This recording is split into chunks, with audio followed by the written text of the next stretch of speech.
وتوقعت صحيفة لوس أنجلوس تايمز أن يستمر التقارب في العلاقات الأمريكية السعودية في السنوات المقبلة.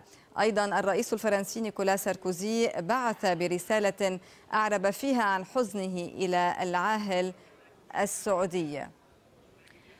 وطبعا نحن نشاهد مباشرة صورة الملك عبد الله بن عبد العزيز وهو يتكئ على العكاز ومع الكمامة أيضا لاستقبال جثمان ولي العهد السعودي الأمير سلطان بن عبد العزيز.